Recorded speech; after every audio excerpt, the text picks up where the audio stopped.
Chances are if you're watching this video, you want to know how to replace the rack and pinion on your 4th generation, aka 2003 to 2009 Toyota 4Runner. Lucky for you, I'll be doing just that. This is the new stuff, that's the old stuff. Now that's the rack and pinion itself. That's a coupler, which you'll see me replace, new one there. And that is a sub-assembly of some type of, it's called like a steering shaft. I broke that, you'll see how, so I replaced it, but it was going anyway, so no big deal. Anyways, when you get the new rack and pinion, just make sure that these mounting holes, they line up. This specific one is straight, one's cockeyed, so I had to get a new one. I'm filming this at a different point. I've already installed a new one, so I'll explain that later on. So just an FYI on the tools you're going to need. If you don't have an impact wrench, breaker bar most likely would work, but highly recommend that.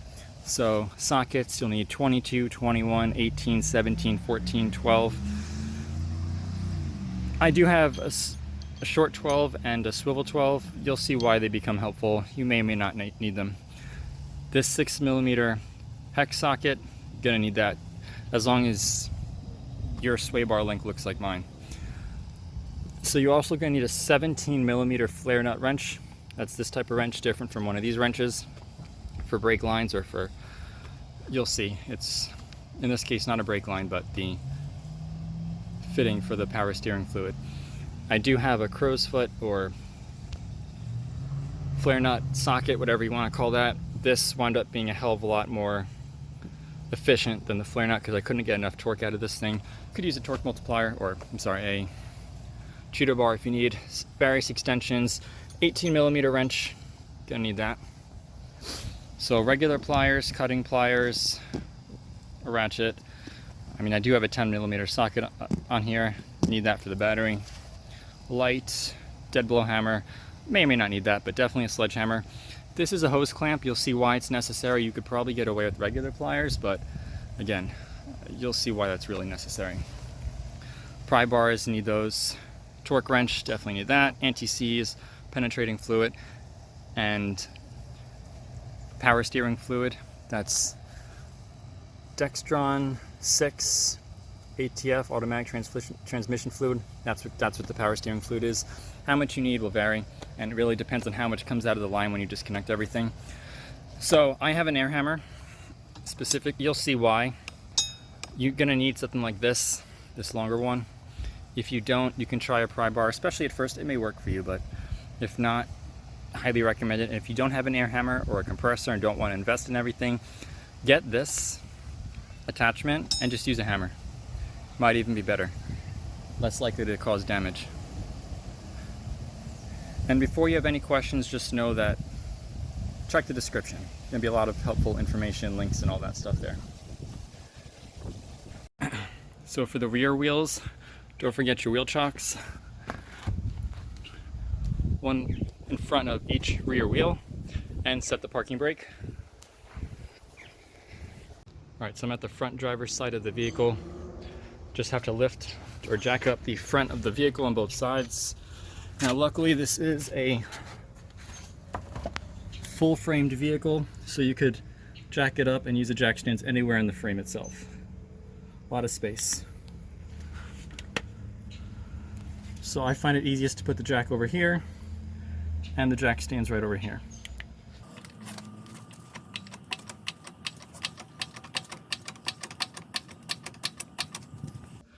Alright, so I got the jack stand in place. As you can tell, making pretty good contact on both sides.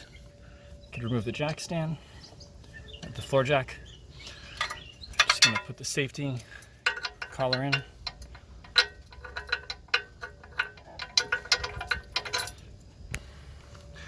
Before you climb out of the vehicle, look at the jack up the other side, of course, and just give it a look to make sure it's making good contact. Then you're good to go. Once both sides are in, continue forward.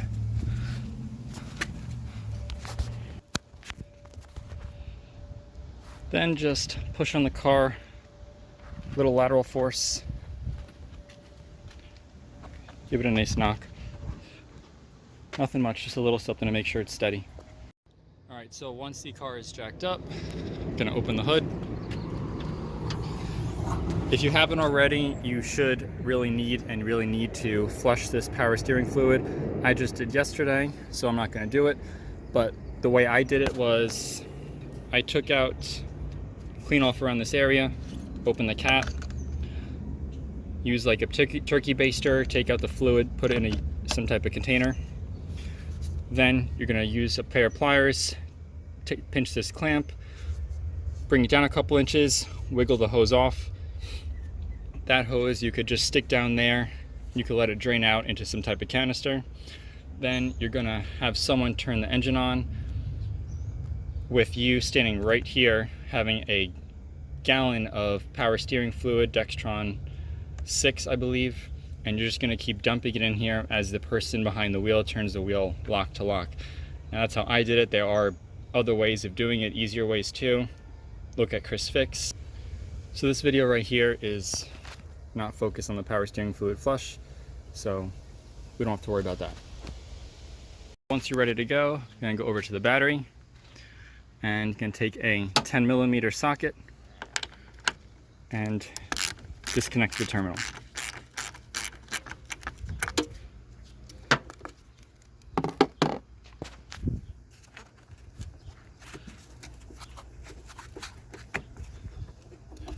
Just gonna tuck that off. Alright, battery is disconnected.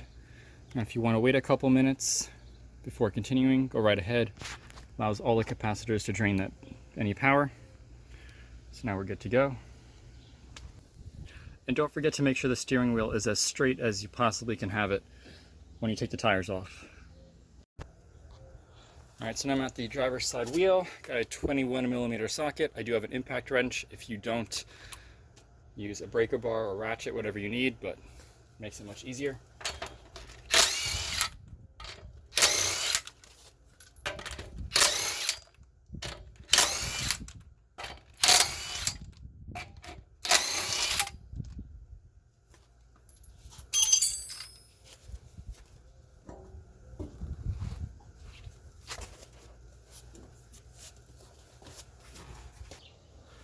Now I'm on the passenger side, just going to repeat the same thing, 21mm socket.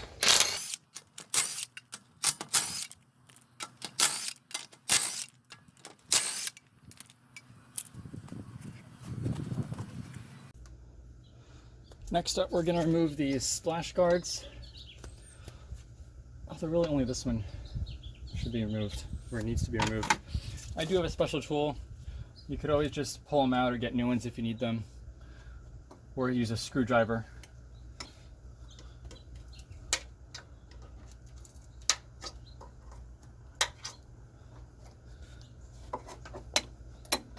Yeah, this one's broken. Got to replace this eventually. Next up, we have to remove this front skid plate and this rear one. You'll see why the rear one eventually. They should be 12mm bolts. One here, one here, one down there, one over there. Some of mine are missing because they broke. I do have zip ties to help with the vibration. And for the rear skid plate, or the rear more, you have a bolt in here, and well, you should have one here and here, but like I said, mine broke off. I've also taken off all these bolts in the past many times before, so I know they come off, but if you haven't in a while, use some penetrating oil, spray it on the bolts everywhere you could, let it soak for a couple minutes, then come back.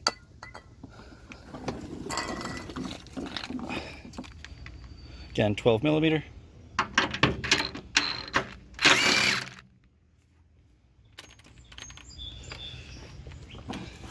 You can actually see that one.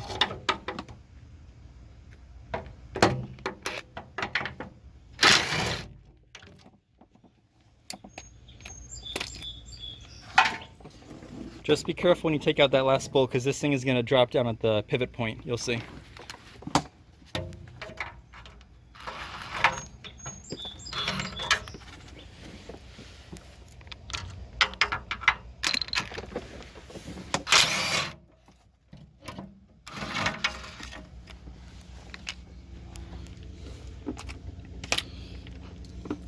doing this one-handed. So as you can see, it just drops down. All right, so that obviously is hanging down. And there are 2 tabs. Just pull it right off. Just gonna set this thing to the side.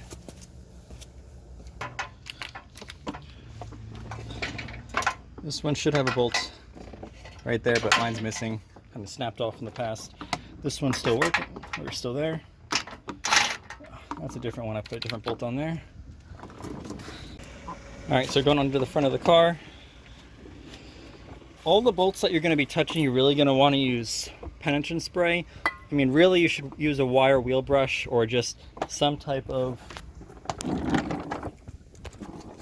like a wire wheel brush like this.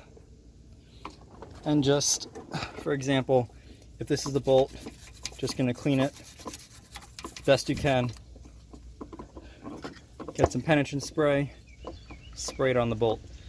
So I'm going to do that for every bolt that I'm going to touch, including this one right here. See this? This one. This is one of the mounting bolts for the rack and pinion. That's found right here. So I clean this. I used a brush on them the other day. So now I'm just going to spray them. Make it easier to come out. Same thing on this side, that one's easier to see.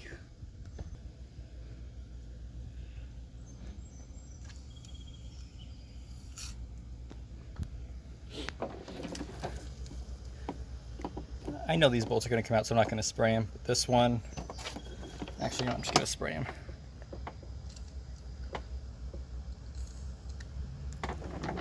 Let's see what else has to come out.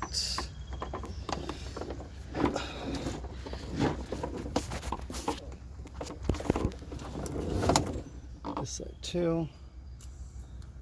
And after you watch the video, you'll see which ones you need to spray, which ones are fine. Definitely these.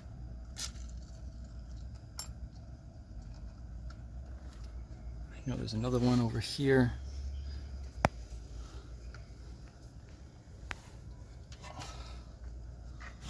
Well, you can see that.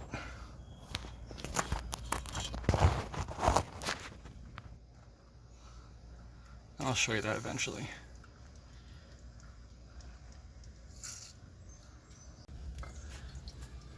Definitely don't forget to spray these 2 things, because you are going to be removing those for sure.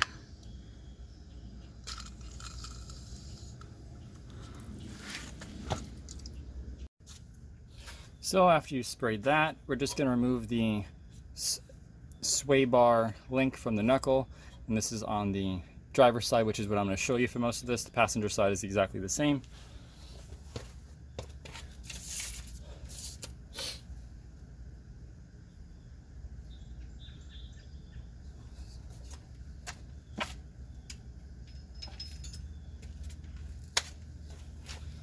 So I'm just going to use an 18mm socket just to remove this nut.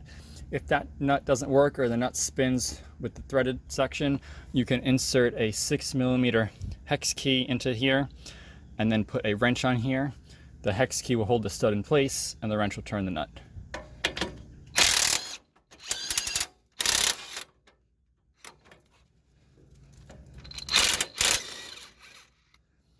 See, if you saw that, this was rotating too. So what I did was I kind of just held this against the threaded section.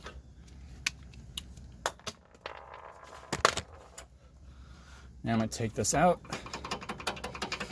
So now once you do this on both sides, the sway bar is disconnected from both ends. Alright, so next up we are going to remove the sway bar brackets. That way we can take off the sway bar.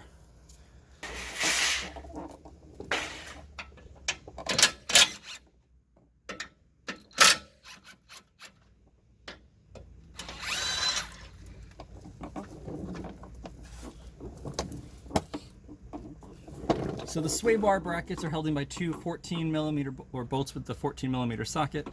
So you are going to remove this back one completely, and this frontward more ones, just enough so that way this sway bar can hang down. And as you saw, it kind of just fell down because I already did the other side. So be careful with that.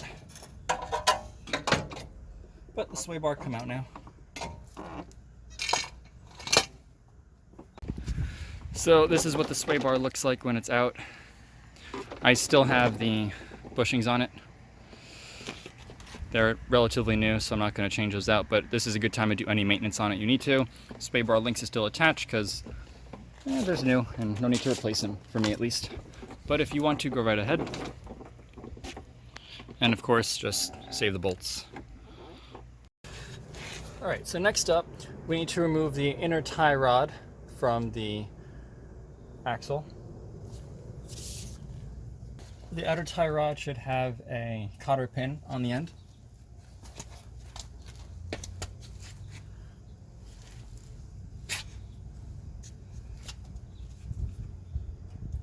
Just got some pliers to take that off. If you want to reuse them, do so at your own choice. However, I am going to use new ones.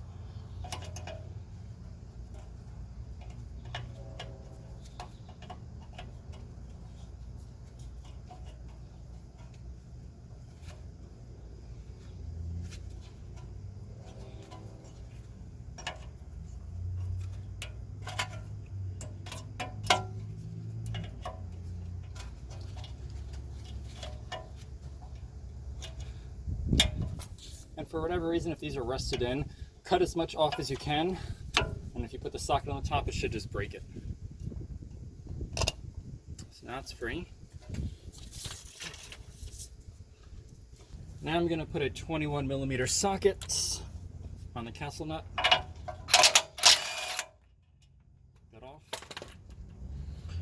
Just going to thread it on a little bit more. You'll see why. Just a couple threads.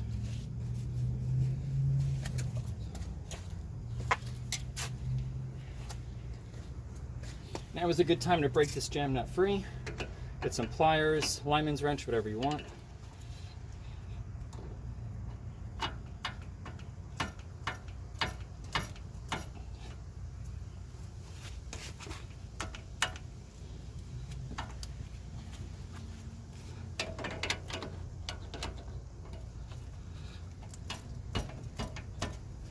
There we go.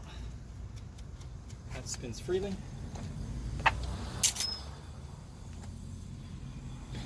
Now that spins freely, I'm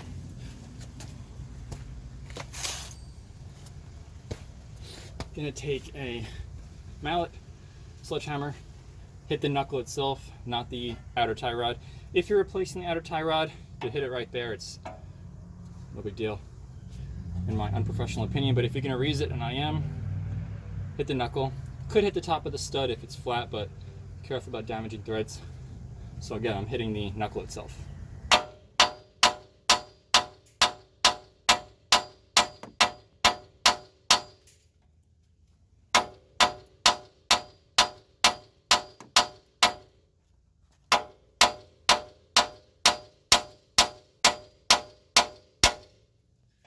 And it's free.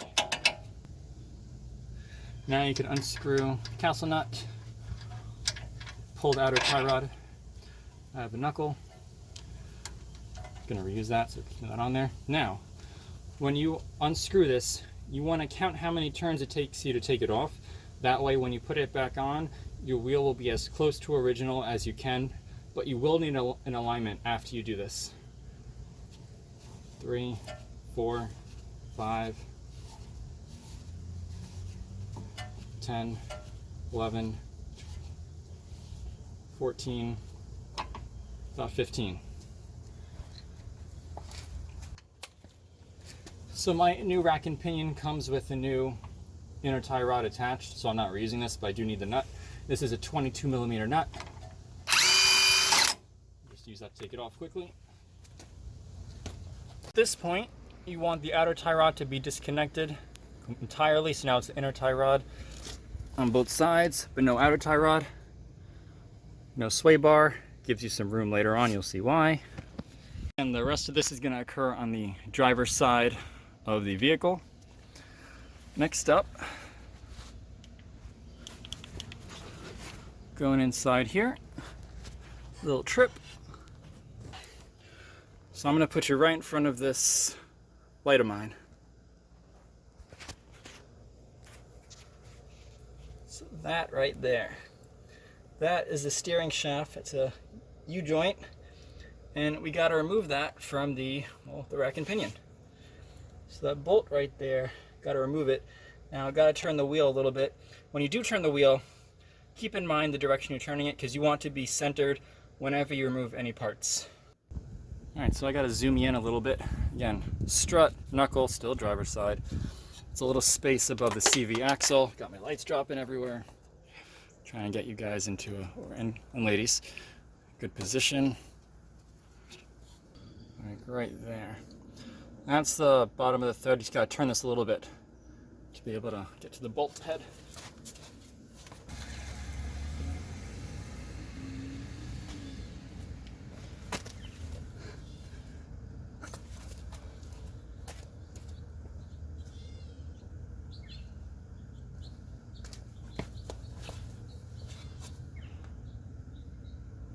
Oh, good.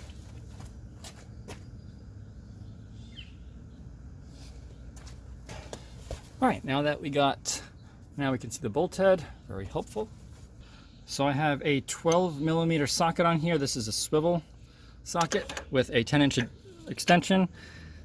Just whatever length extension you want to go to is up to you, as long as you can fit in there. They're using a wrench or anything. I'm using my impact. See if that works.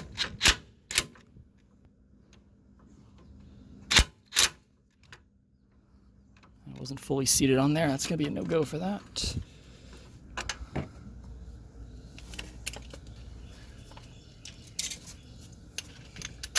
Guess we're doing this by hand, for now at least.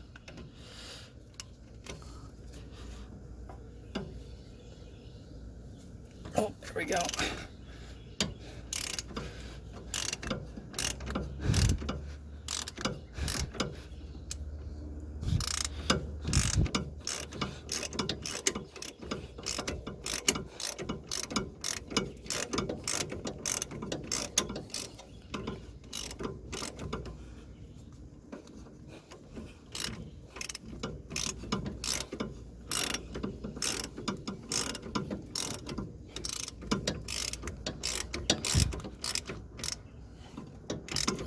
And that bolt has to come all the way out.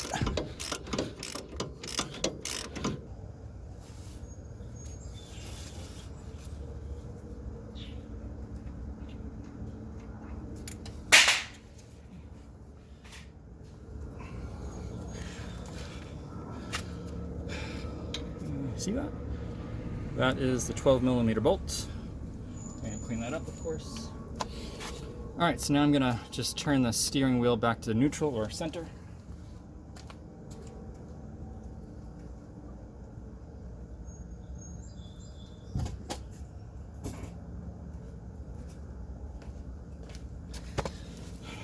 All right, so now we're back at center. All right, so down yonder, what you just saw me remove, that was the pinch bolt of the U-joint. That was a 12mm. And again, just make sure that the steering wheel is in neutral or as close to it as you possibly can. Mine is back in neutral or center. So now we're going to remove the two intermediate shaft pinch bolts, also 12mm. I am using my swivel adapter because I seem to like it. I don't get to use it often. I got my impact on there, but whatever you want will work.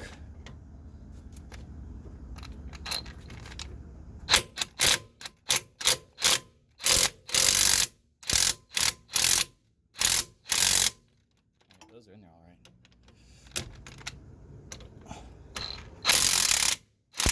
Wow. Ooh, that was fun. That's why you love the impact. Yeah, I'm not taking it out actually, no, I am taking it out completely.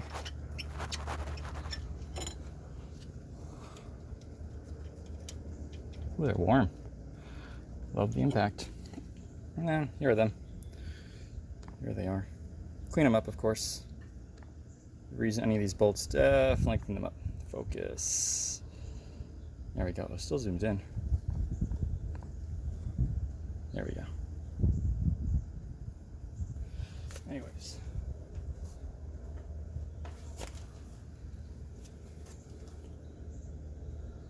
Just so you know, that intermediate, the bolt we just pulled out before looks to be exactly the same as these that we just pulled out, so that's a plus. And they do have a washer attached, just be mindful.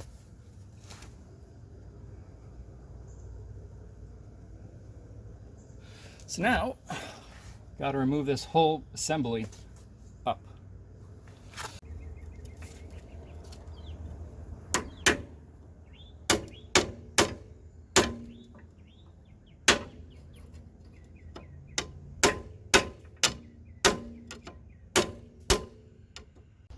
So I can't seem to slide this part off yet, or slide this up yet. I think it's just too dirty or rusted or whatever, so I'm going to try to focus down here at that universal joint we tried to, we did remove. See right there, let's see, that is the hole of the bolt, and this little thing right here, that's a rubber piece that stays on the rack and pinion. Now there are splines that go into this U-joint. So what I'm going to do is I'm trying to use a pry bar and kind of get it in that little notch right there and kind of just force the pry bar this way.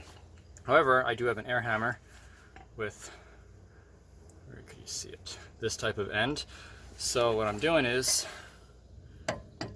sticking it under here and kind of like pushing up against that edge. You can see it. And I'm using the air hammer just to push on there.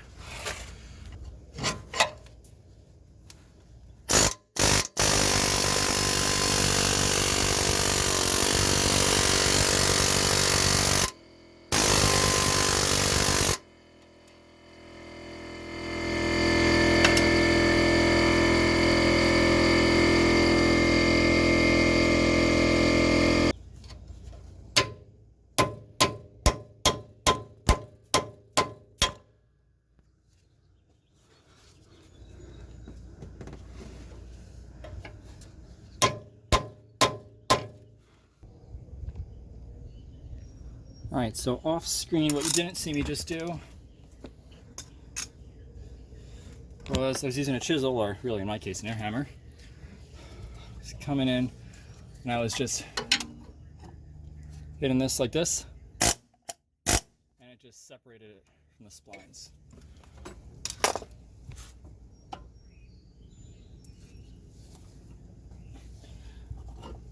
So now that's free, which makes it a lot easier to push up on the other side. Or push it out, I should say.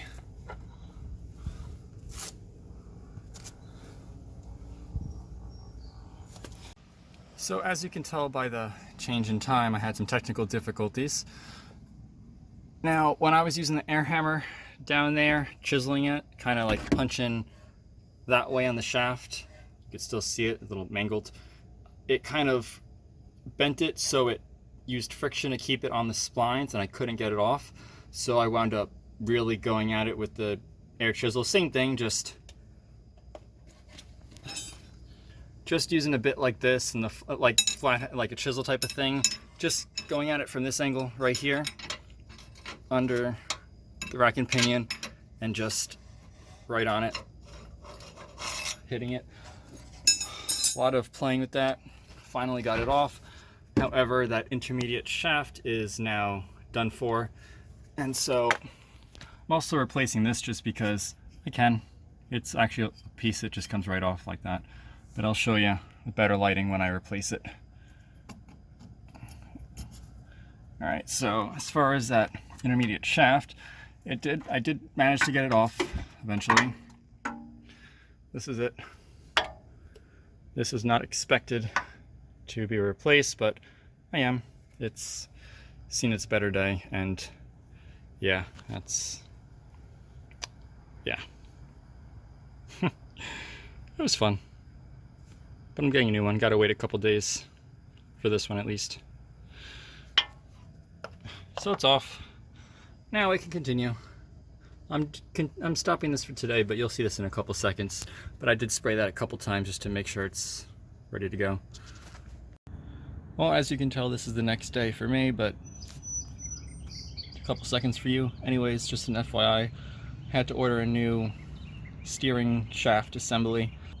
And of course I'll show you how to put it on too, because mine's broken and that needs to go back on regardless, because it needs to come off to take out the rack and pinion. Anyways, our next step is to remove the two pressure line, the bolts holding the brackets in place. So right here is a bolt behind here holding this line in place, and one holding here. So if you look, see that? It's a 12 millimeter. And then right here, also a 12 millimeter. That one right there, that's the one. It just holds those lines to the frame. You need the room to wiggle it. So I have ratchet or wrench and 12 millimeter short.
Oh, there we go.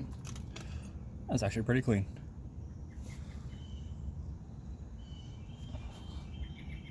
Put that to the side. All right. Now for this one. See that?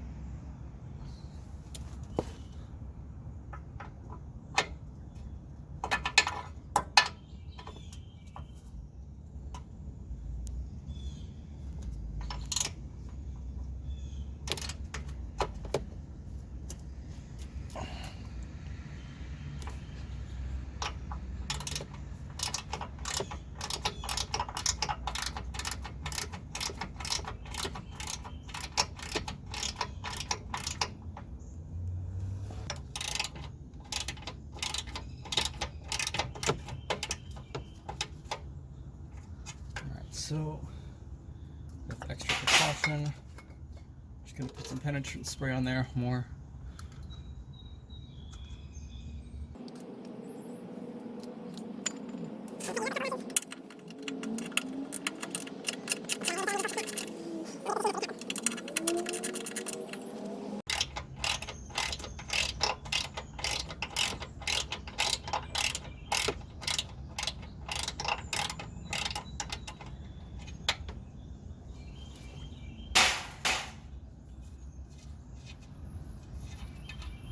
Oh, there we go.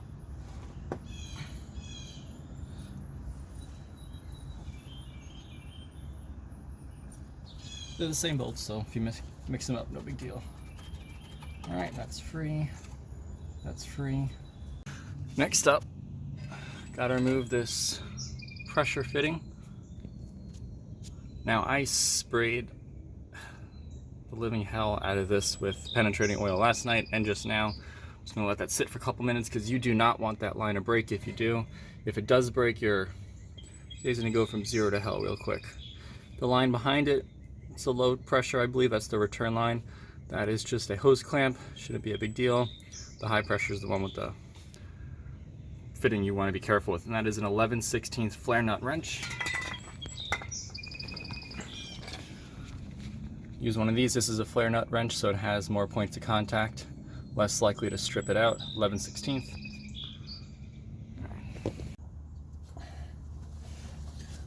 So the flare nut wasn't really working for me. I couldn't get enough leverage, so I have one of these flare sockets. Luckily, come prepared just in case. Same size, 11/16, and I have an adapter because it's 3/8, but I have a longer half-inch ratchet, half-inch breaker bar, whatever you guys want to use. So hopefully that extra leverage will help me with this.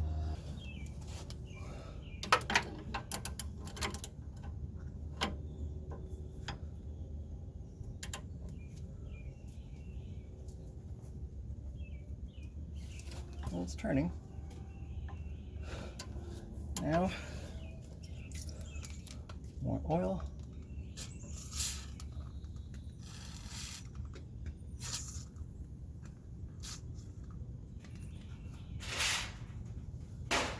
Gonna tighten it up a bit.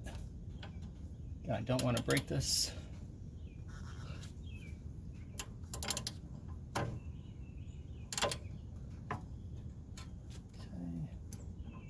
Now loosen.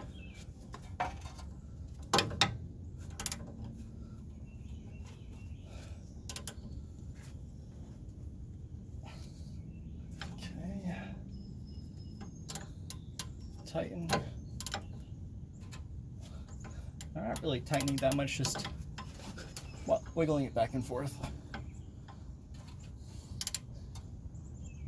Yeah, but this leverage is necessary. Without it, I couldn't do it.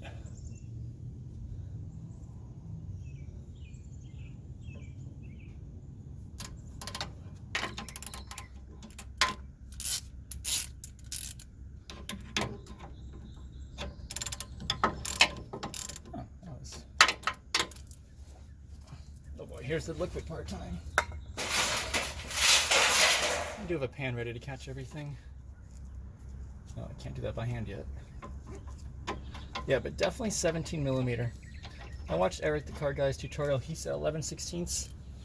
I mean, it gave you wiggle room, but I didn't like it because it was stripping the ends. So I'm saying 17mm for this.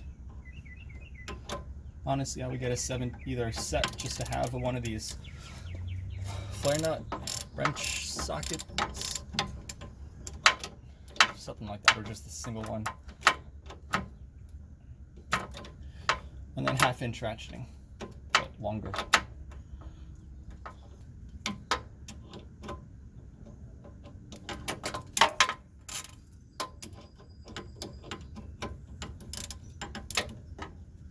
yeah, that seems like it's off. Yeah, pretty sure it's off.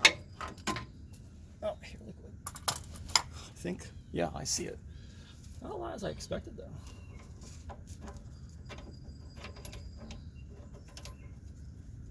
Oh, trying it by hand. Let's see.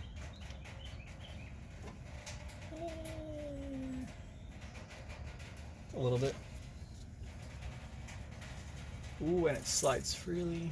Nothing broken, apparently. I like it. So yeah, get one of these, 17mm, highly recommend. Just gonna let that drain out. You don't really need to see that, it's just gonna drain. When it drains, I'll come back and I'll fill you guys in.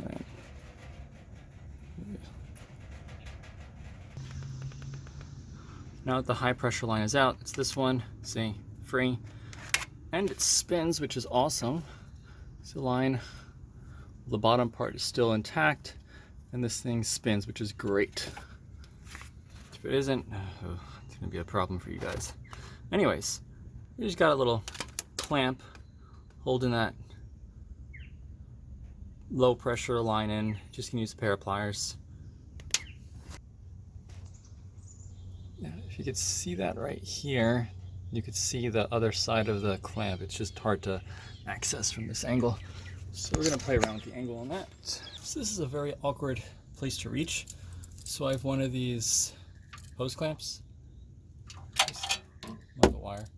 Super helpful. Almost never really use them, but this is a good situation where you are, because a pair of pliers, if you really play with it, you might be able to get it on there, but basically when you squeeze the handle, pinches, and it locks in place.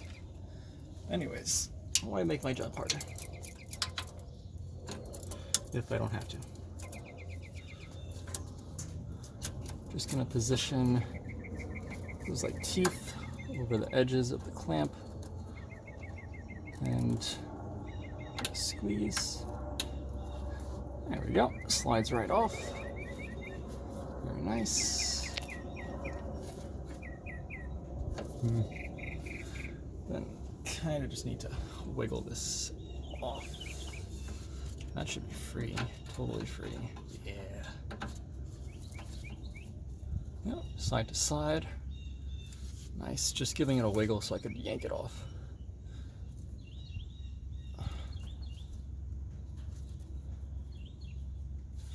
Not that much leverage.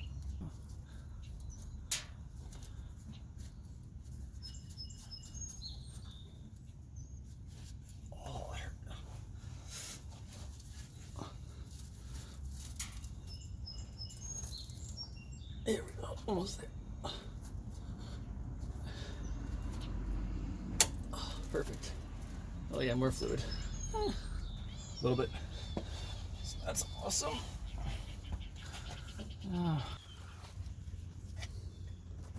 There we go.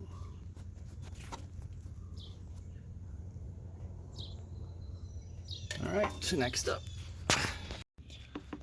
Now for some fun. Now we get the only thing holding the rack and pinion in are the two mounting bolts. So not these, but this one right here. Where's my hand?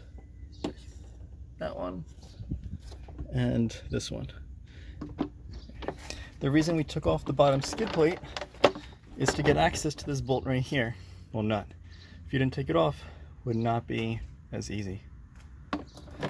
So I'm gonna have a 17mm socket, 17mm wrench holding the top bolt, 17mm socket removing the nut. Same thing on this side. Socket on the nut and wrench on the bolt, right there. And use some penetrating oil if you haven't already.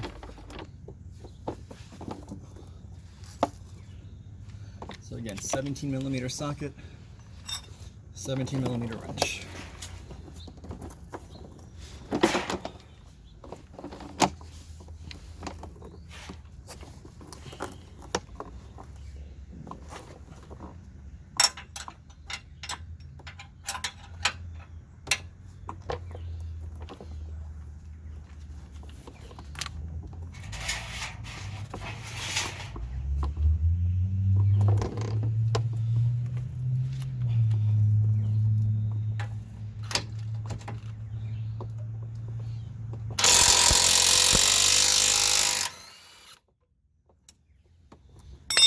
Always appreciate the impact socket, impact wrench.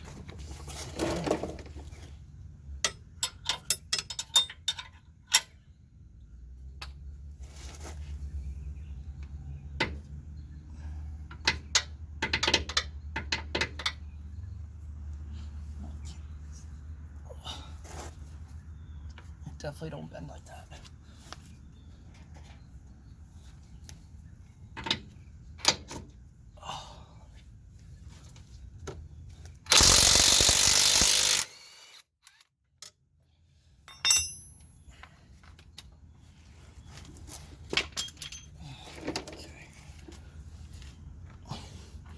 I can put the nuts to the side.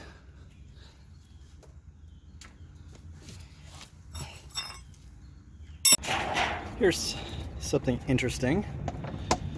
So to get this top bolt out, it kind of,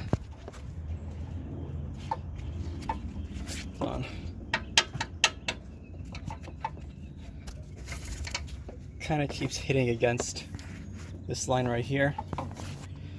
So you're going to use 8mm socket on a wrench and take out this little bolt right there. I already just loosened it up.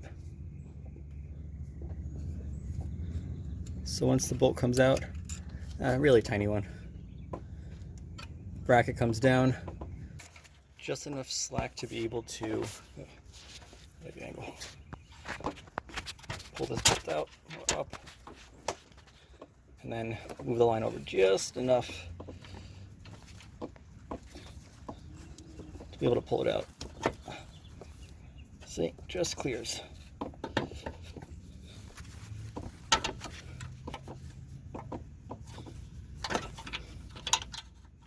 a long bolt. Yeah. Oh, that's one of them.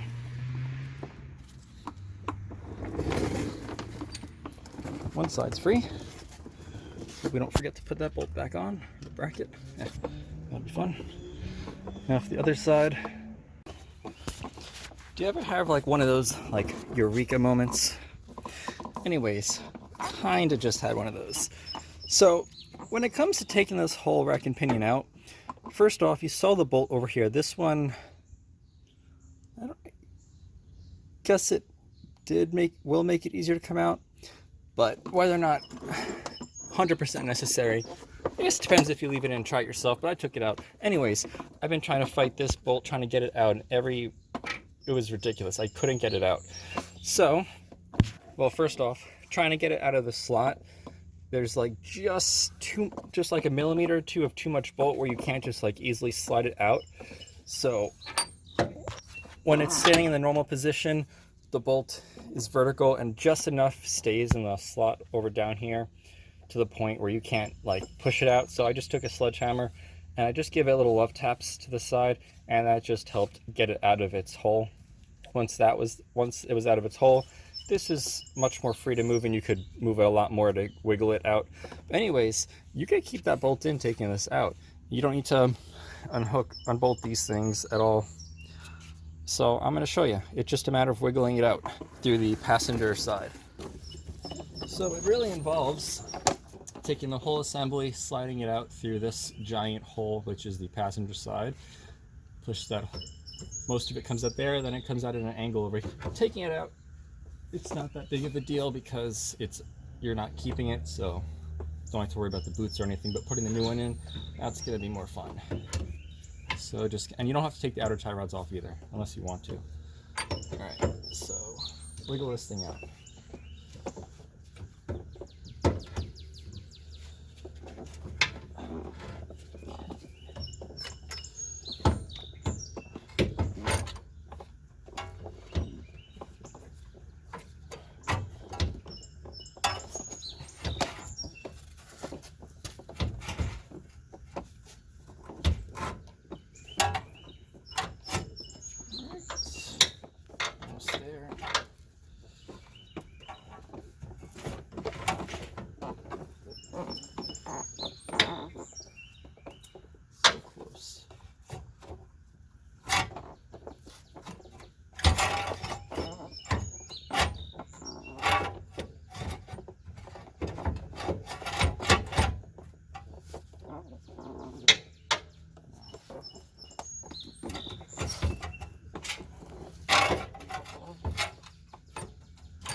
Just did it.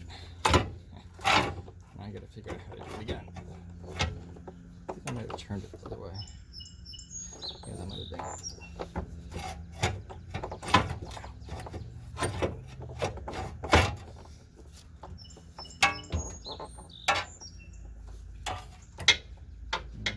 Just need the driver's side outer tie rod to clear. Then you could pull it out at an angle.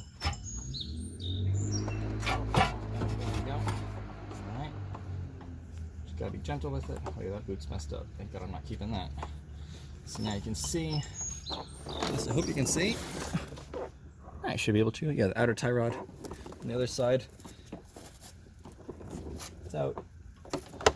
So now, I'm just gonna bring it out through this main area at an angle.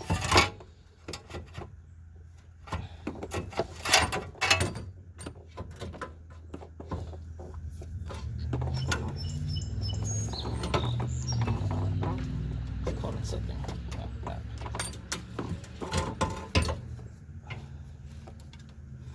Oh, I'm just gonna put those hoses back in there. I don't want them pulling down. Oh, that's it. See? Not so bad. And after you watch this video, you'll have a lot more tips. Because you'll see me try to struggle with it for forever. What I would do is compare the old part to the new part. Make sure it looks exactly the same. If there are any connections on the new part that are missing, take it off the old one. And clean up all of your brackets, bolts, all that stuff before you put it in.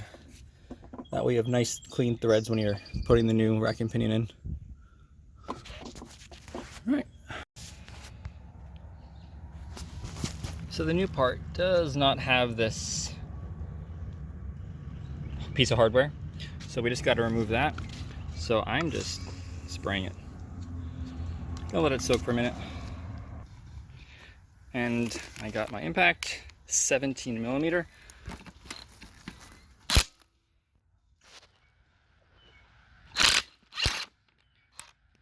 was easy. Guess everything's easy with an impact. There we go, and I'm just gonna clean that up. That's all.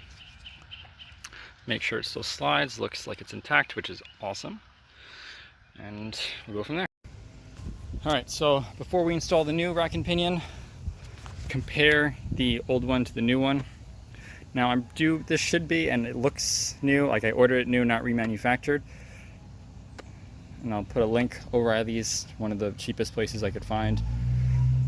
So interestingly enough, when I say compare it, what you should compare it to, because this is actually the second one I got in the past couple days, these mounting holes, the one I got a few days ago, or originally, one was straight up, the other one was a little cockeyed, so it didn't sit, I couldn't bolt it down, and so I had to wait a couple days, and my car's been on jack stands, and so this is a couple days after I filmed the disassembly of the rack and pinion. So when you get this early, check to make sure the holes are going both going straight, aligned. One's not going one way and the other one's like tilted at an angle, because yeah, it wasn't fun to wait and discover that last minute. Also got these shaft assemblies, replacing those, and these pinch clamps, well, replacing the old ones with the new ones. And if you can see, when I used the air hammer, I kind of broke the old one. I used a chisel end, and that's part of what did it. The other part is this mangled, so it's okay. Looked like it's old. Good to replace the new one. On to the next step. So the low pressure line, that's the one that the clamp hose goes onto, the rubber hose. That one goes in the top. Now you can put that in now, but you do have more clearance leaving it like this, so I mean taking the orange caps off, putting it in, and then putting both lines on here after it's sitting in the car. But your call.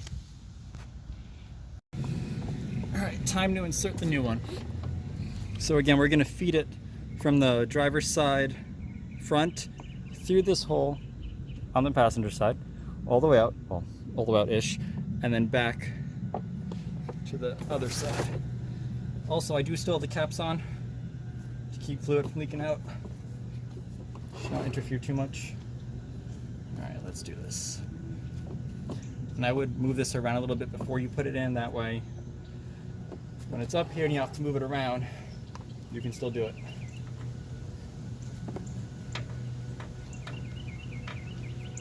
And again, you do not have to take these bolts out. You can get around them. I know Eric the car guy does it. Hey, if you need it, you have to do it.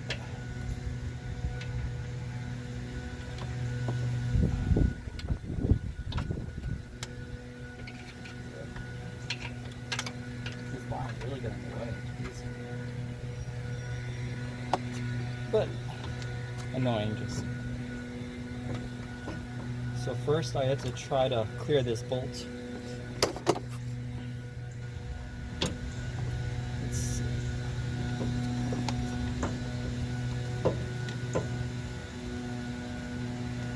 And then we gotta go in all the way more.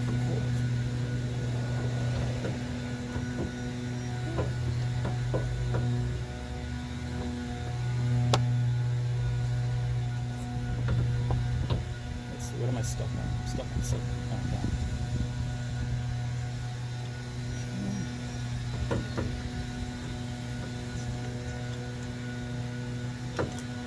3 of the lines, that's a plus.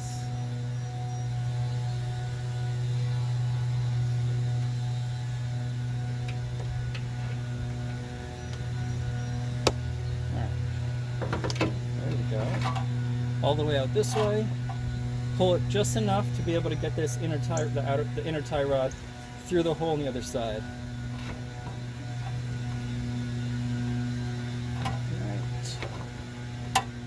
So double check to make sure you can see. Yeah, looks like you can see that. I hope so at least.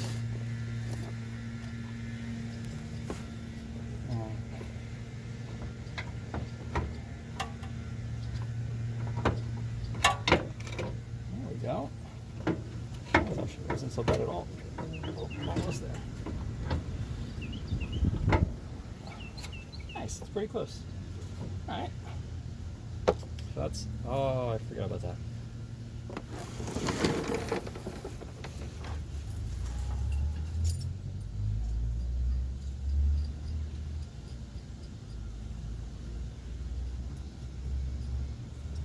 I forgot to put this bolt through this side because I couldn't take it out while it was still inside here.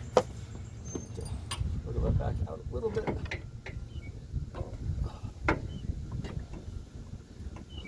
So that was probably easier.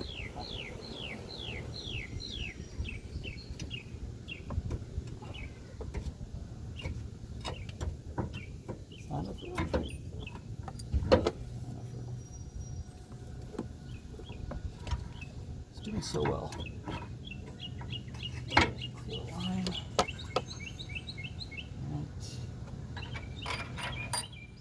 Good. And back we go.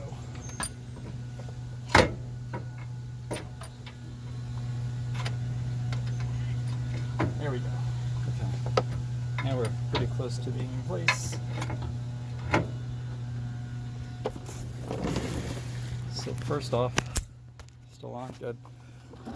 C in position, relatively in position.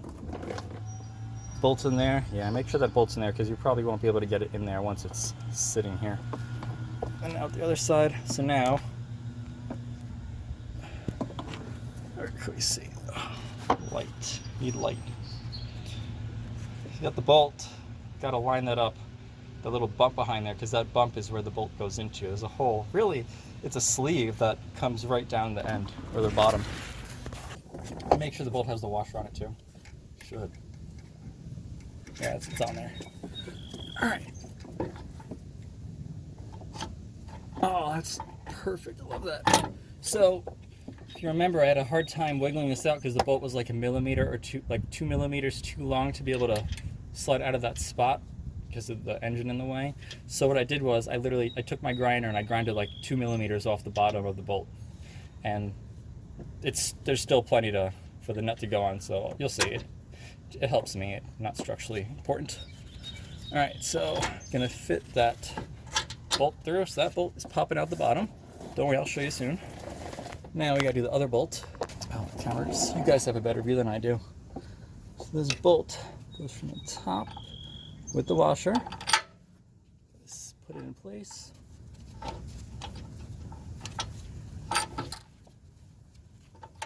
Doesn't line up. Let's see.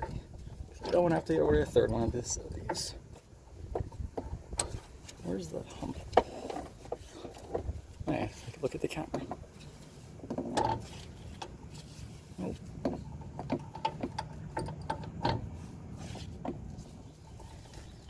Oh, it was lining up.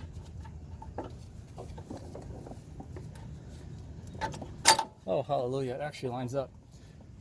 Yeah, so if you remember, for you it was just minutes ago. For me, it was like 3 days ago. I tried putting this bolt in, but it stopped right here because this part was angled towards, it was at a bad angle. It was just poor quality control in terms of the part being made. So, bolt wouldn't fit. I had to order a new one, which is this one. This one came today, and for you minutes, but for me days, and I'm very happy both the bolts fit in. So in other words, if the bolts don't freely drop down, you might have a problem and have to order another one. But you should check to make sure both of these things are pointed in the same direction, like one's not cockeyed. A lot of words, I know, but learn from my mistake or my reality. Next up, just gonna put the nut on the bottom. Do that for both sides. First by hand, then my tool.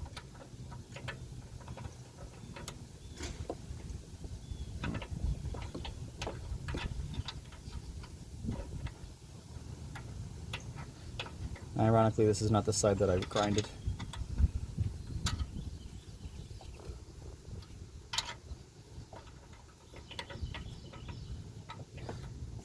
Maybe a little rust in the way. We'll see with the socket.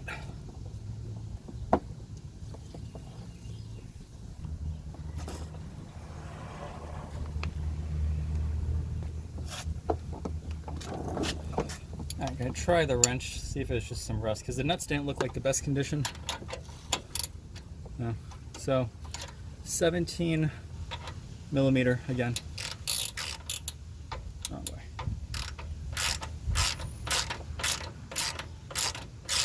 Yeah, it's just rust.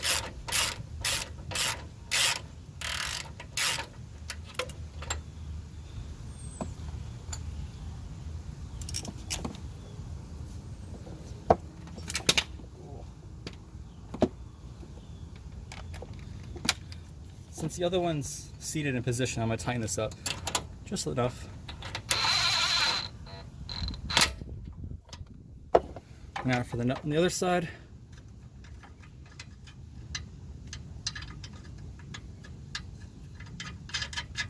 Much easier. That's also the one I grinded.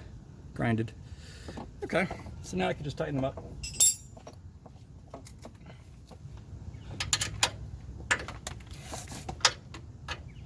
$17 millimeter.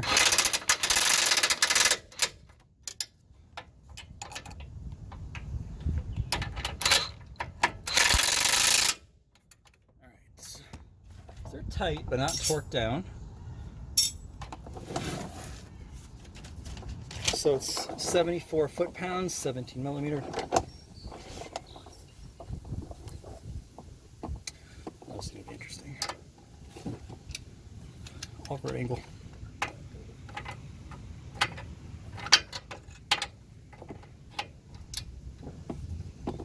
Not so bad. There we go. Not good. Seriously awkward position. Other side.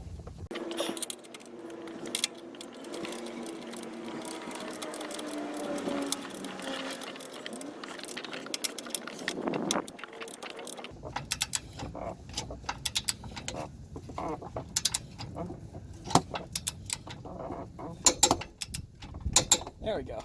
Finally, it's in place.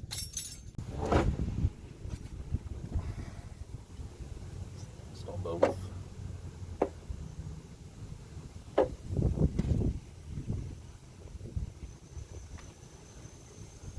Gonna get this crow's foot, that's what it was.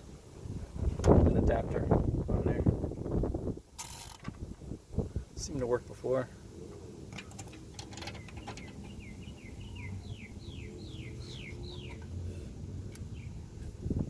Might want ratchet.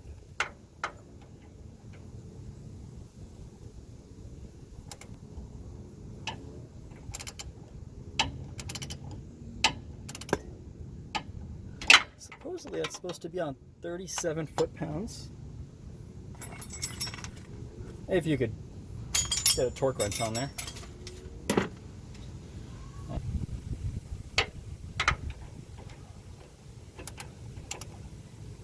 Yeah, that's on there tight.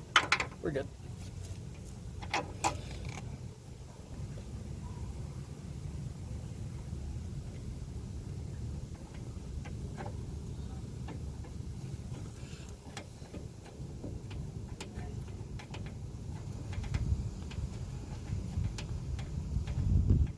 It's going in there smoothly.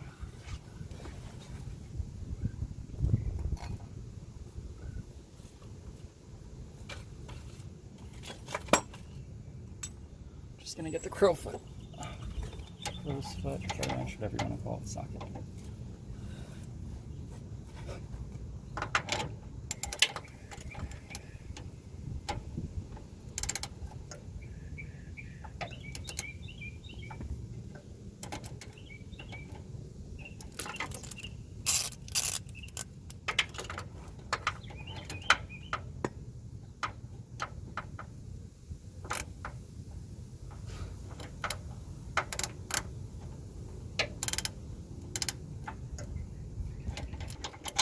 Actual torque on there.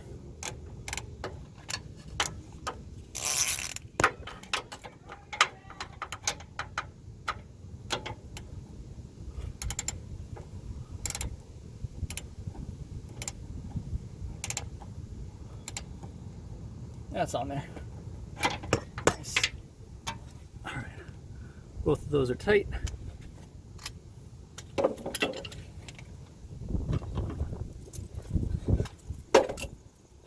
Got to get the hose clamp again, put it on, squeeze that clamp so I can slide it back on.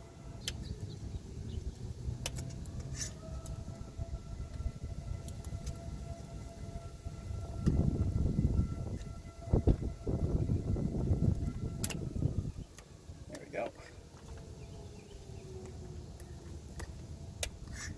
Awesome. Locked in position. Gonna slide it up a little bit.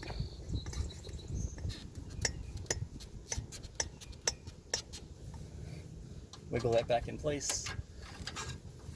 Now, if you don't have this, I mean, pliers I presume would work, but what a pain that would be.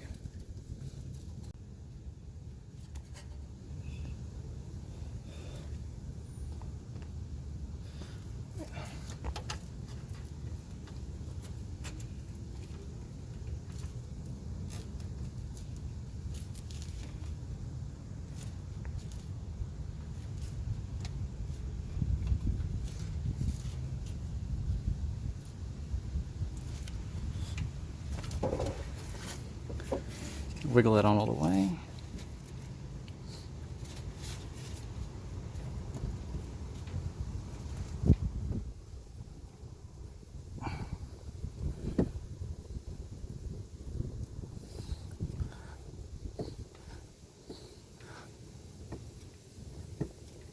There we go. Okay, now it's seated all the way. Just gonna put the clamp in as close to the original spot as I could. Makes for the best seal. Let's see, run it back. Let's go. That looks good. Don't forget to clean this area up so that way when you do test everything you can see if there are leaks, whether obvious or slow.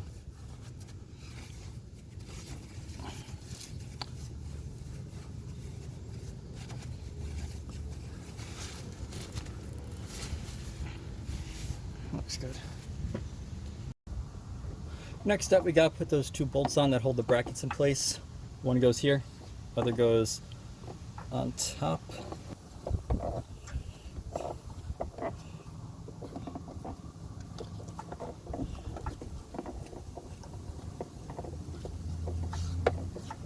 Oh, it's free to move. It's there. Oh, just really in there. Yeah. Maybe I should have threaded this in by hand before we put the attachment on the actual line in. Oh well.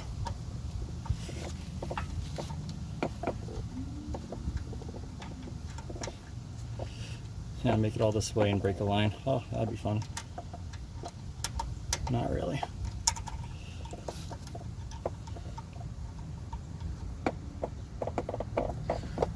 3x4, right?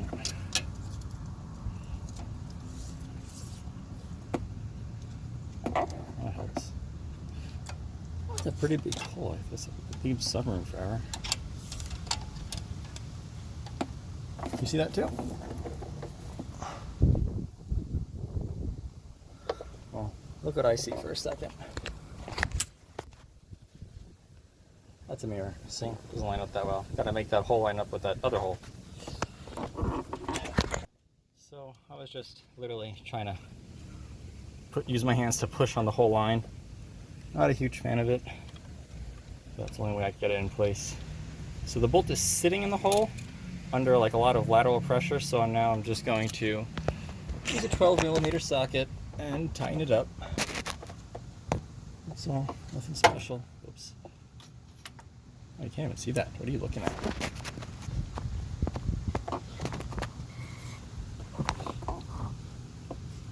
You see this? Here? No, it's too high. Yeah, hopefully you can see that. I could also hope I'm not cross-threading it, but I mean, it's turning easily. I presume I'm not.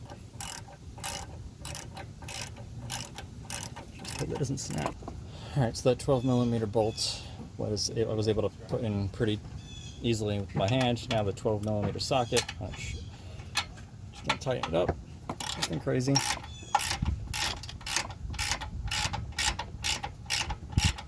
Really hope nothing leaks.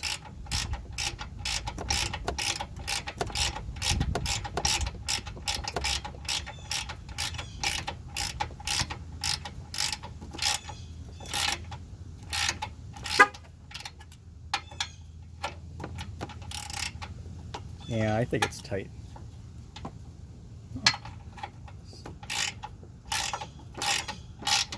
Oh no, it wasn't tight. Getting there. So used to breaking heads off, I can't tell at this point. Oh no, that's in there. Yeah, that's good. Yeah, so couldn't tell.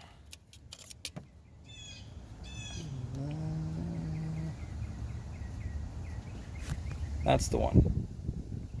Sorry, back one. Yeah, back one. The one that's further down on the screen, towards, yeah, that one. Okay. And after all the brackets are installed, this one, if you took off that small 10mm bolt holding this bracket in place, don't forget to put that back on too. Remember, we took that off to make room for that bolt to clear.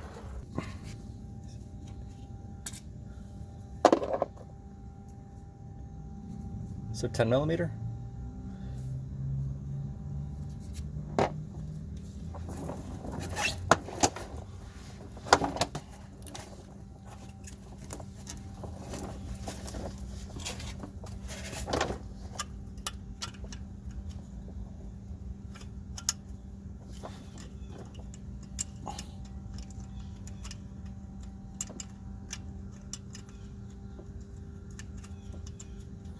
Thread it in by hand,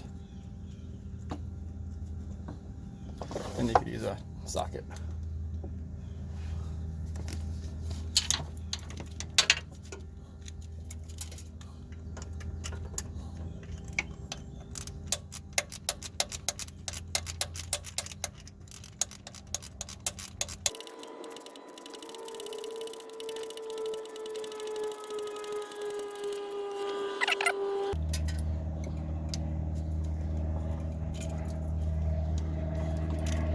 There we go with that. Okay, so now just gonna put some anti-seize on these threads. So everything is in there. Well, it might not be the worst idea to test out the thing to see if it leaks or whatnot. I can still access it if it's on there.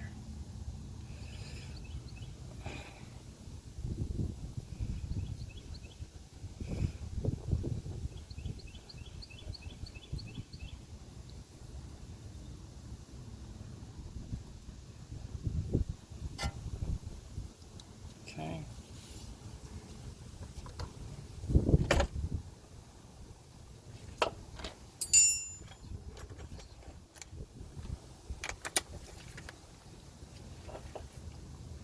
Just gonna put the locking nut on here.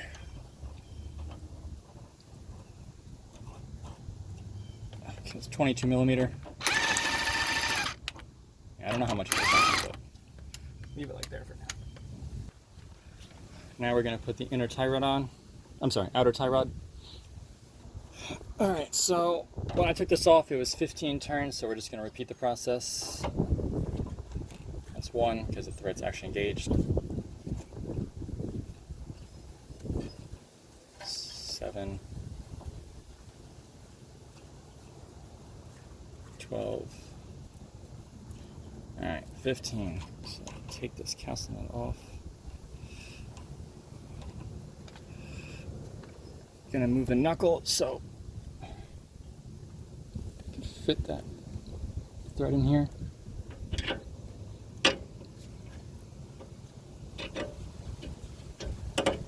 Good. Hand tighten that. 21 millimeter. Gonna tighten that up to 67 foot-pounds.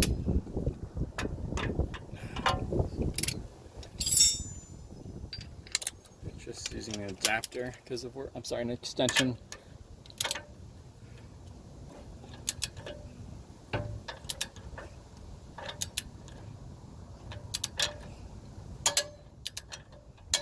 Nice. All right. So that's good.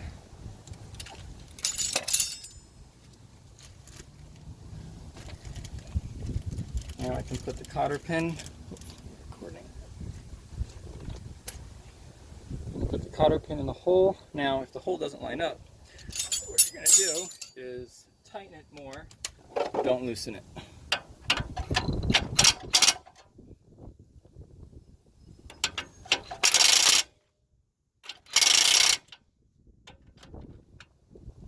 Nice.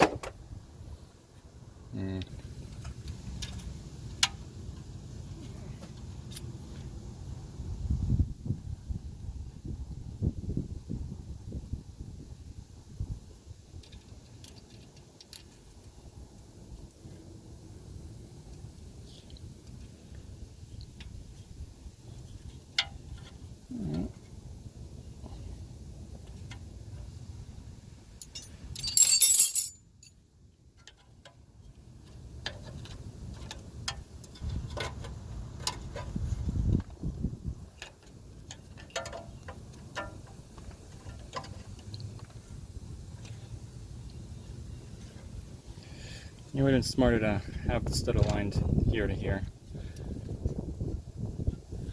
Got it on either way. Good. Cool.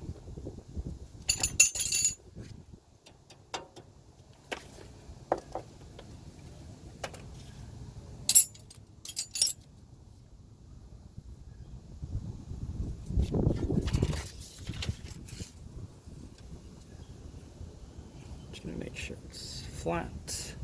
Good. I'm just gonna put the tighten the nut. They'll adjust it at the adjustment shop, but I don't want it to loosen up.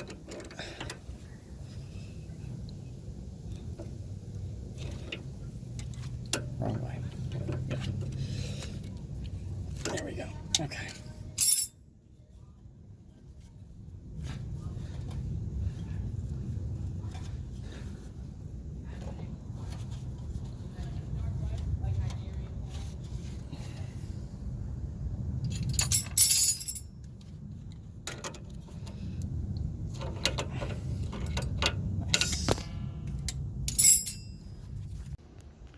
So before we continue, make sure the steering wheel is as straight as you can possibly have it. And make sure the wheels look about as straight as you can by pulling them, turning and twisting them. Other side too. Oh, those are rusted from the rain. Alright, so next up, just so you see where I am, this is again driver's side. These are the splines that go to the steering wheel.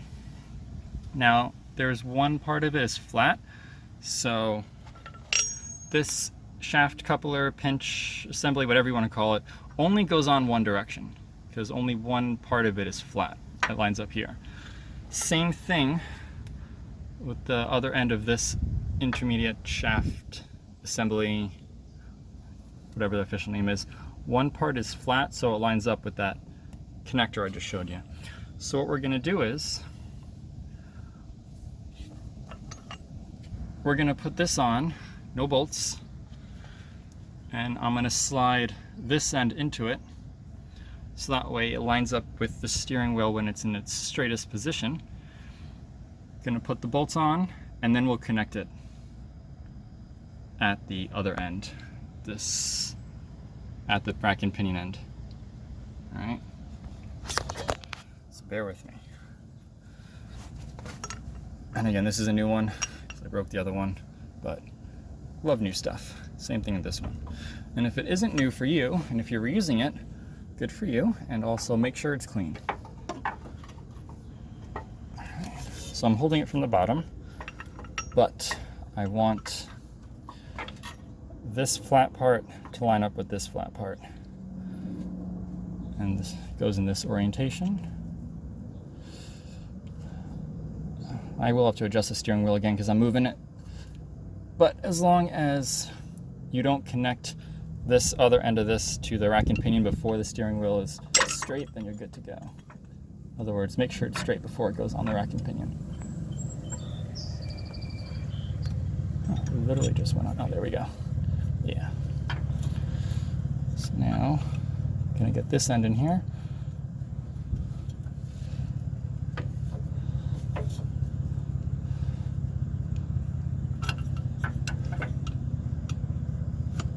Good. So I'm not going to tighten that just yet. I just want to see how far it goes. Quite a bit, actually. All right, so that's on there. I'm not going to put any bolts in yet. I want the steering wheel to be as straight as possible.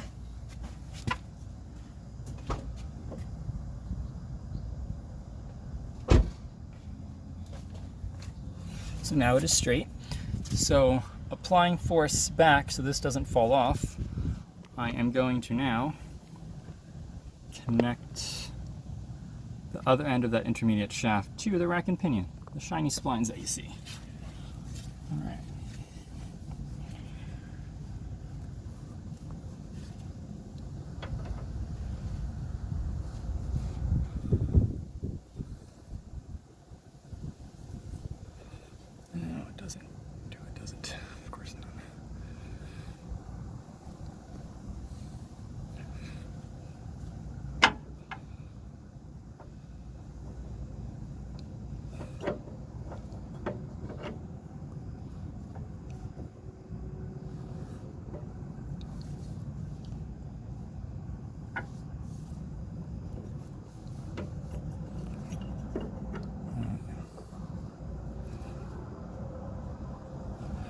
Alright, so I had to actually take off the other end. I had to disconnect this intermediate shaft from the other end, but I'm holding that coupler, that pinch coupler in place. Let's see. So I mean, that's what I mean. And again, trying to keep the steering wheel as straight as possible. So you've got to take this off again and just readjust the intermediate shaft, the sub-assembly.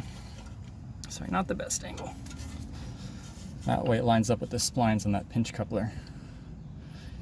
Because I can't keep it in the pinch coupler and then put this on the shaft, on the rack and pinion. A lot of talking, I know. Okay, let's see if that lines up better. Yeah, there we go. Nice. Very nice.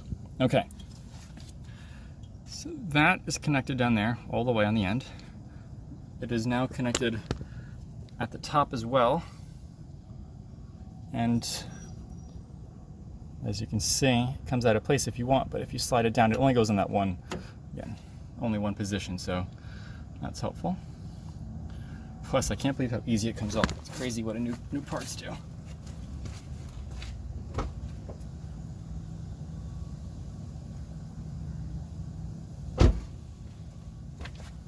luckily steering wheel is straight. However, but FYI, now that we're gonna put the bolts on, we could turn it however we need because everything's connected. It's just a matter of clamping everything down. So I'm just gonna start with those two since they're right there. Hand thread them on.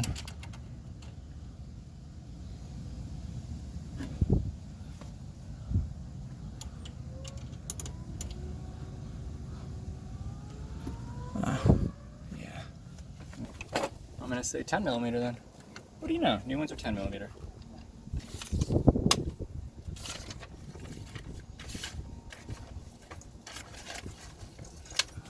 Okay, interesting. Yeah, so just like how the screw clamps work with the screwdriver that clamps, as you tighten the screw, it clamps onto whatever assembly you need. This has a similar design in that the screws kind of intertwine with the splines themselves. So the bolts. So the bolts need some torque to go on. So those are on. I can now tighten those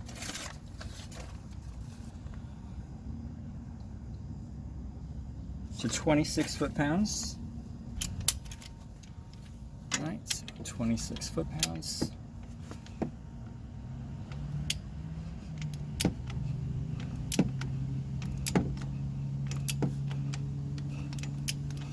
I'm not using a swivel attachment because that would affect the torque.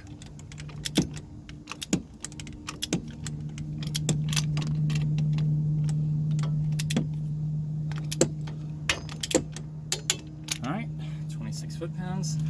And now I could do the same thing to the bottom one. Right here. Awkward position.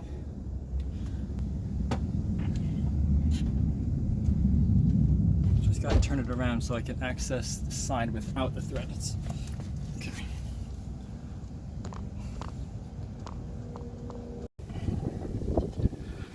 Oh, there we go.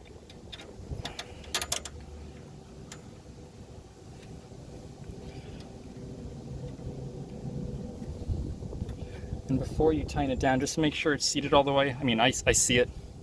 It's seated completely against the rack and pinion.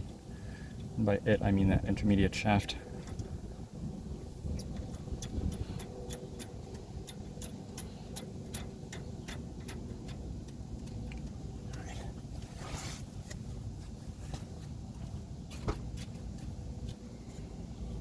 It's a little hard to see, it's dark, but I'm gonna try ratcheting wrench.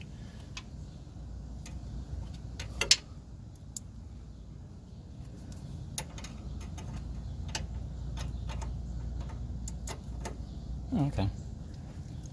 Well, it's on there tight. Yeah, we're good. This is probably the way to do it then. Ratcheting wrench from here.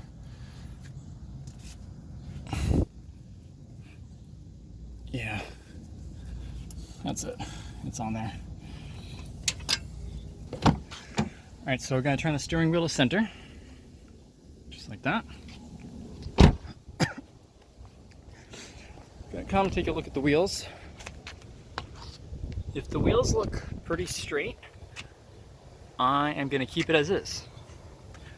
And they look not bad. The alignment will fix any minor issues. But if you're not happy and they look significantly off, then you need to take those off, take that one we just put back on off, and then readjust the steering wheel, or readjust these by hand, and then get the steering wheel to center and then reattach them. Trial and error until it's straight enough for you, because you can only fix it so much, the alignment. Alright, so if you took this hose off, put that back on, make sure it's clean too. May take a little wiggling.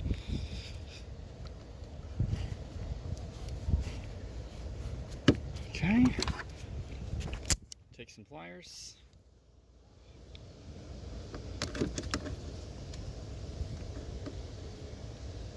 Put the clamp back in position. I like to have it seated right where it was before. It's the best seal. There we go.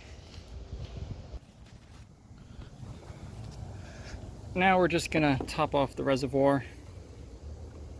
Again, you should have flushed the system before you did this procedure, because you don't want old liquid harming the new part.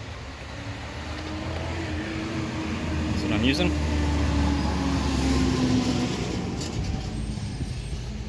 Alright, I'm just gonna put that in here. Yeah, just make sure all the lines are connected. They are.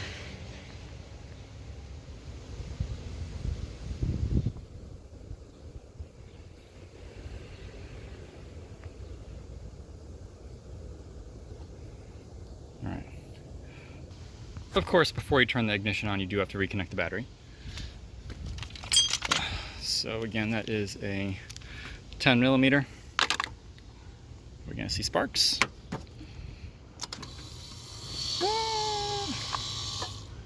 It was like Christmas lighting out. I had the key in the accessory position, so.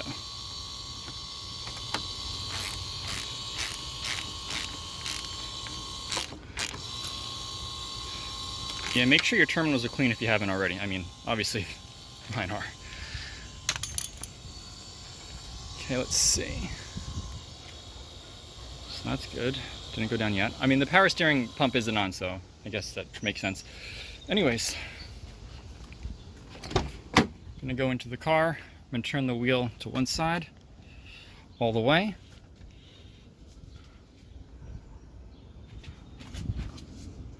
The other side.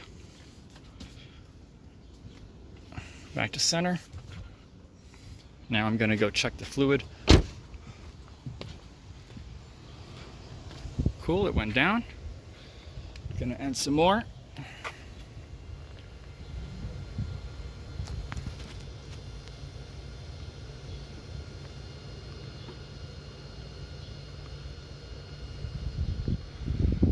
I'm just filling it to the cold max line. Gonna do that again.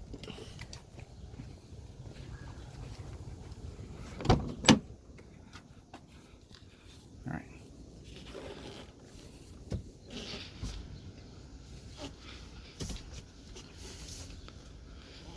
And this is gonna help reduce the amount of air in the system when the car is actually on. Let's see.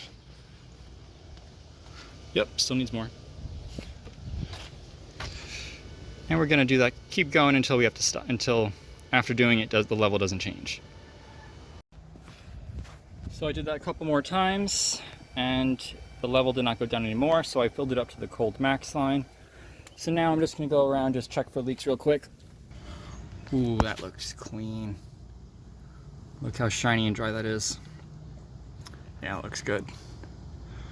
Oh, we'll see when it's under pressure.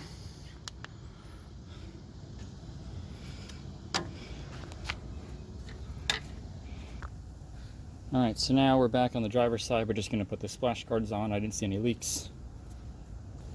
So just an FYI, this one is the same for both sides. It goes more towards the rear.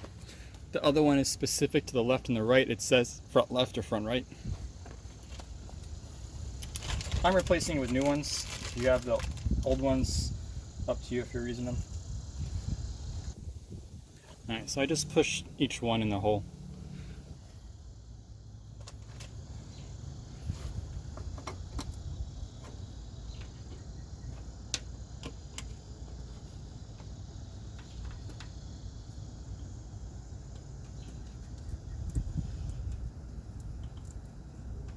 If they slide right in and out, the clips aren't the best, then I'm just gotta use other ones. I'm just gonna use the ones from the old one. Yeah, so those three.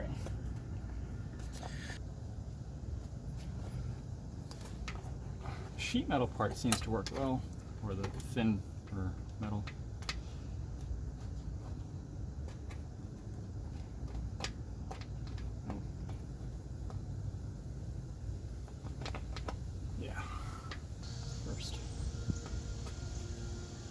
Okay, you're all in. Cool.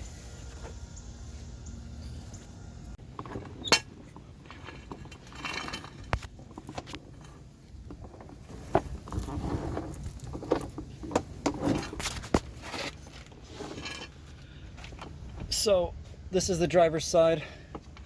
That's the front one, frontwards more one, that's the rearwards driver's side axle and front of the car. So you want to make sure the front more, or the bolt that's in the front, you want like a couple millimeters of a gap, the rearward one more, take it out. And this is also a good time to clean your bushings. So if you want to replace them, take the bushing off, clean the area, add some anti-seize, put the bracket on. You're good to go. Anyways.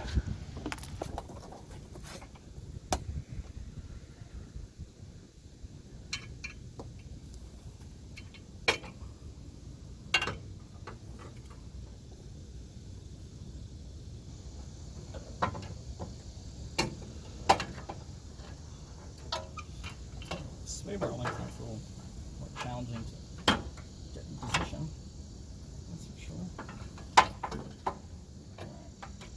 So the rear one, I'm kind of just going to slide.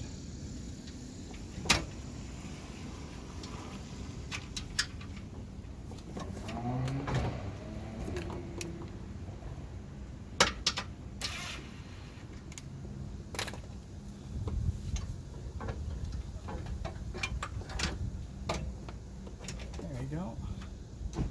Hold it in place.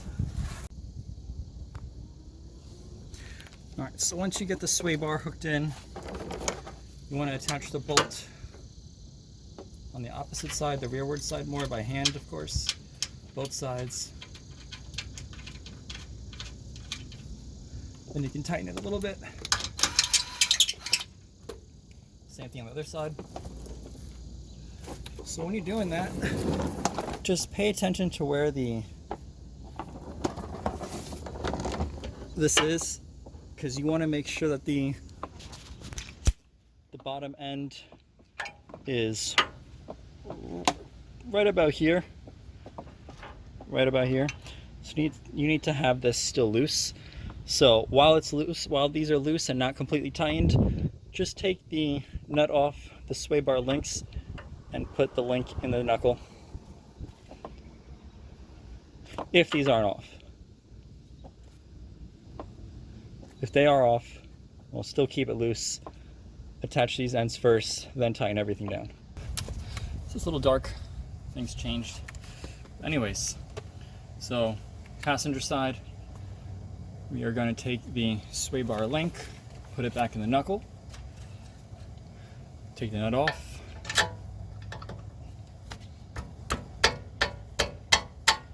just like that, thread it back on. Now this is an 18mm socket. However, if I turn this, if I use a socket on this, this part's probably going to spin. So you could use a wrench and keep it in place. But if this part right here spins, even with the wrench, like it's separated from the actual sway bar link, I'll show you the other way.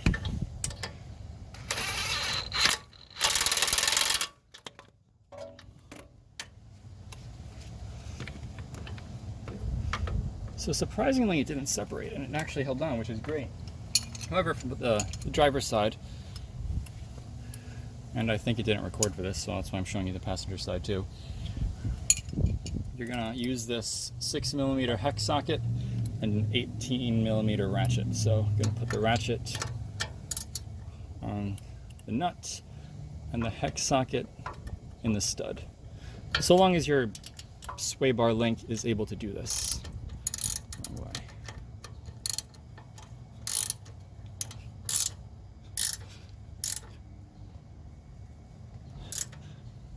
If you could torque it to 54 foot-pounds, go for it. With this method, you can't torque it because this socket won't fit on here, it'll just spin. I mean, on this side, yes, I can, because I could just put a wrench on here. The other side, I can't, so make it tight. All right, so once the sway bar links are in the knuckles, then you can tighten up the bracket bolts. Then you can tighten up these bracket bolts. Again, 14mm.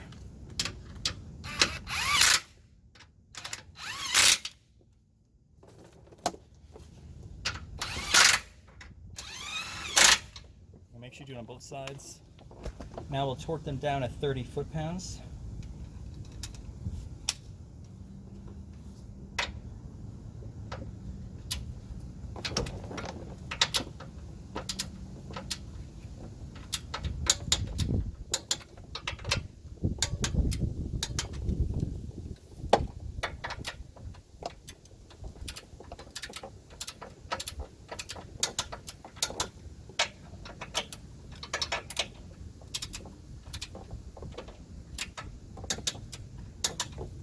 Sway bar is done. Alright, so now we're going to install the skid plate that's more towards the rear. There's a bolt that goes in here, here, there, and there. Now, I only have one bolt because the other three broke off, so I kind of just use zip ties and rely on that hook. So remember that hook hooks onto a hole. I'll show you that first. That plastic thing goes more towards the rear, or points towards the rear. Alright, you're going with me on a ride. So the hook goes in one of these holes. It's whichever one lines up when you hold it in place. Let's see. So the mounting bolt here, which means, no, this one, that one. So let's see. That's the hole? Ah, okay. Looks like it's the bigger one. Right there, it's in the center of the screen. Oh yeah, that's it. Yep. It's just hanging there. Now I could put a bolt in whichever hole is actually free. Ah, this one. The other ones are just zip ties. For me, at least.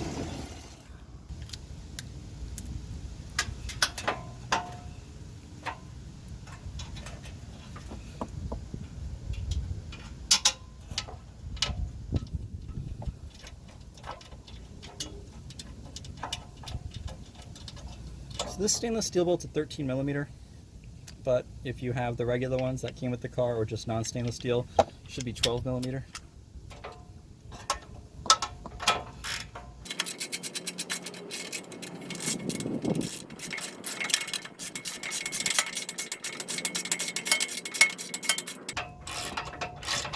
Alright, so that's on tight.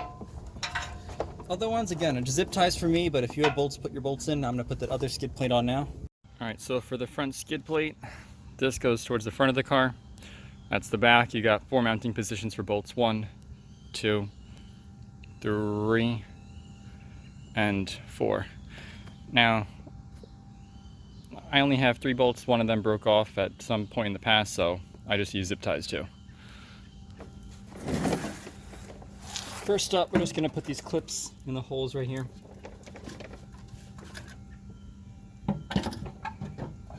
Alright, get a bolt ready. Use the 12 millimeter bolts.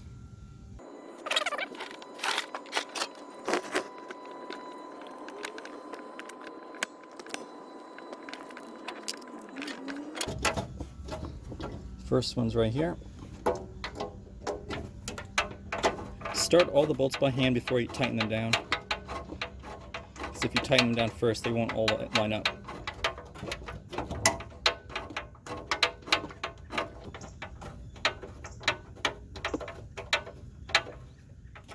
Alright, so that's in there. Now we can hand thread the other one on the opposite side.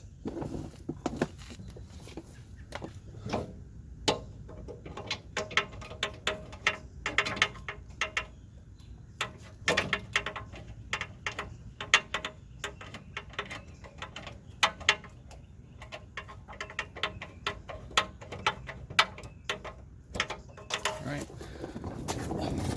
Now if you have them, now you can tighten these.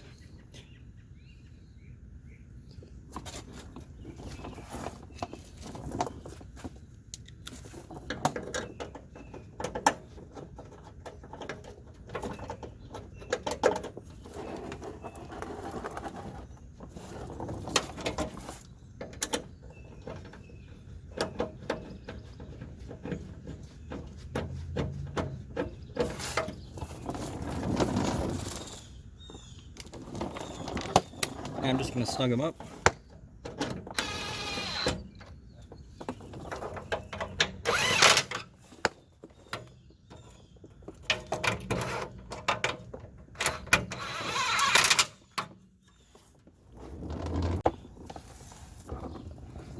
Other than to secure it to the car itself, I like to have the zip ties to keep vibration down from the skid plate. Whether or not you have the wheels on yet, up to you, but just do this before the car comes off jack stands. So you want to bleed the system of any air. So to do that, you're going to take the cap off. I'm going to start the engine. First make sure this is filled to at least the cold max line. I'm going to start the engine, going to turn the wheel lock to lock, and I'm going to check back just to see it. So first, just going to make sure this is at the cold max line.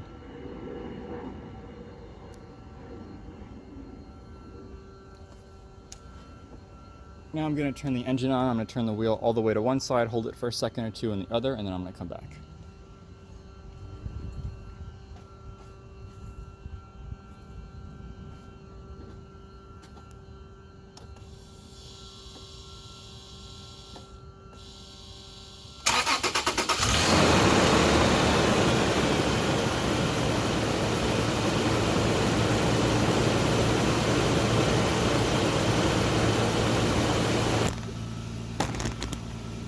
So the system had most of the air come out already, which is great. So what I'm doing is this.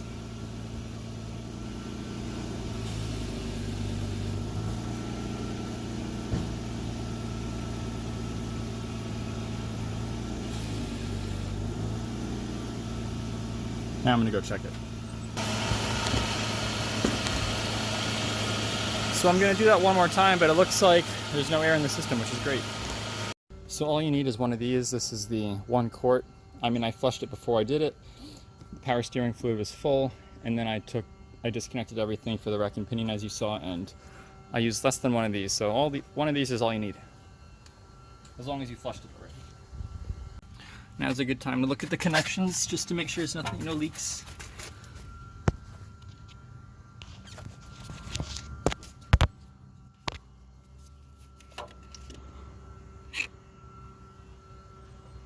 Well, looks good to me. No visible leaks, which is great. Cool.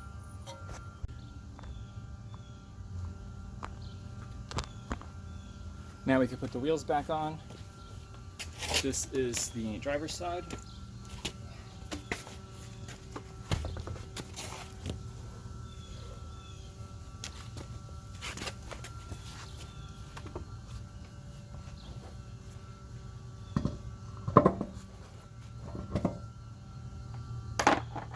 Just gonna hand thread all the nuts on.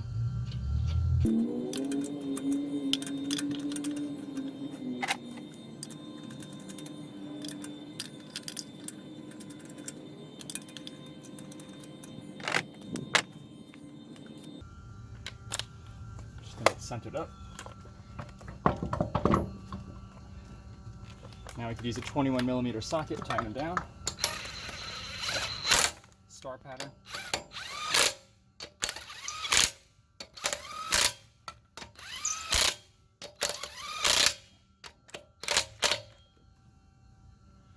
Alright, so now we go to the other side, lower the car, and then torque it down. So now we're at the passenger side.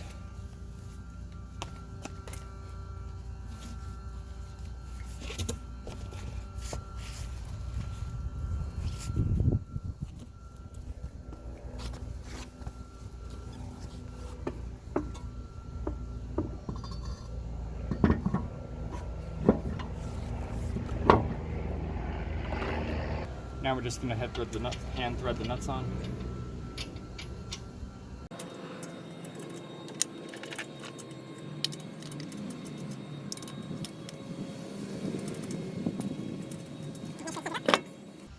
.21mm star-shaped pattern.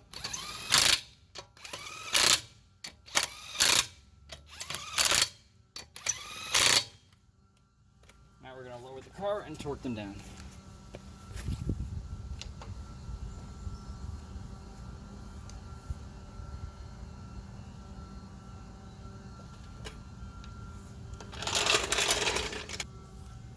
Alright, so again, passenger side, torque it down to 83 foot-pounds, 21mm socket.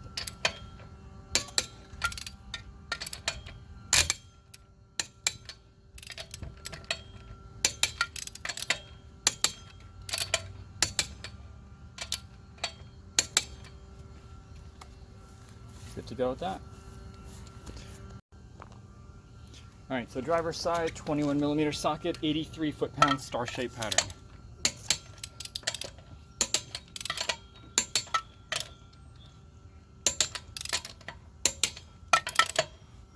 Good to go.